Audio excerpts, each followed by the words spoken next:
One of the toughest challenges new managers face is leading a team of people who used to be their peers before. It feels strange and it can be tempting to just act the same and hope nothing changes. And I remember when I first became a manager, suddenly I was in charge of colleagues who were older than me, more experienced, and who had been with the company for years. It felt awkward and honestly, I wasn't sure how they would see me in this new role. But here's the twist. The transition doesn't have to be about proving authority or forcing distance. The real key is building trust by openly acknowledging the change and redefining the relationship in a constructive way. So what I will do in this video, I will give you practical strategies like how to address the shifts with your team, how to set expectations with your team, and how to step into your role as a coach rather than just a boss. Let's check it out. So when I first started out as a manager, I found myself in charge of a team of people who were my former peers. Many of them were older, had more experience in the industry, and had been with the company for a long time already.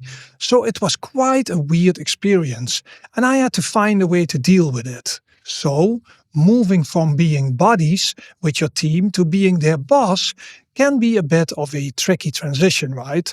So first of all, it's totally normal to feel a bit weird about the change in dynamics. Your team is probably feeling it too, right? The key is to have an honest conversation about it. Acknowledge that things are a bit different now, but reassure them that you're still the same person, just with some new responsibilities. So recognizing the mutual dependency is key. They rely on you for resources and direction, while their quality of work drives the unit's success. So to build a successful relationship with former peers, consider the following tips.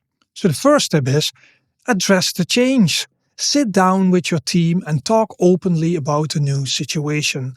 Let them know it's okay if it feels a bit strange at first and that you're always open to talk about it. Then set expectations together. So work with your team to figure out how you'll communicate and what everybody needs to do to succeed in this new setup.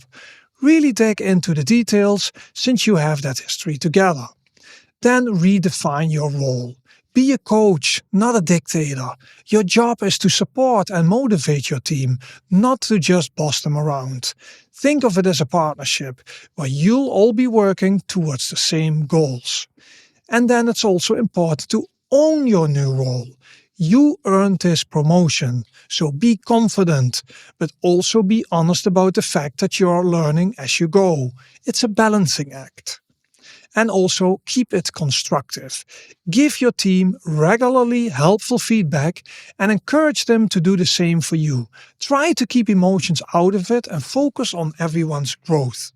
Then another tip is to watch your words. Be mindful of how you say things now that you are the boss. You want to come across as collaborative, not condescending. And don't forget that the same qualities that made you a good colleague, like being understanding, patient, and honest, are going to make you an awesome manager too. So keep those at the top of your mind as you deal with this new situation. Let's do a reflection exercise, making the shift from peer to manager. So it's always good to learn from your own past experiences, right? So think back about the time when a coworker became your boss. And ask yourself, how did your relationship change once they were in charge? Number 2, you can ask yourself, did they handle the transition well? Did they stay approachable or become distant? Another question you can ask yourself is, what did their approach teach you about being a good leader? So maybe you can learn from that, right? And number 4 is, what is one thing they did that you definitely wouldn't want to do as a manager? So take a moment to think through these questions, and that can give you some valuable insights in what to do and maybe also in what not to do, right? To build a great team dynamic as a new manager. So what is the takeaway here? So leading your former peers successfully is all about transforming shared experiences into shared goals. It is about building that bridge from camaraderie to collaboration. Keep the empathy flowing, communicate openly, and you'll be on the right path. Thanks for watching. You are taking real steps towards becoming a stronger, more effective leader. So, what did you find most helpful today? Drop it in the comments if you'd like to share. And want to go further? Check out my full courses for step-by-step lessons on becoming a better manager. And don't forget to like and subscribe so you never miss a new video. See you in the next one.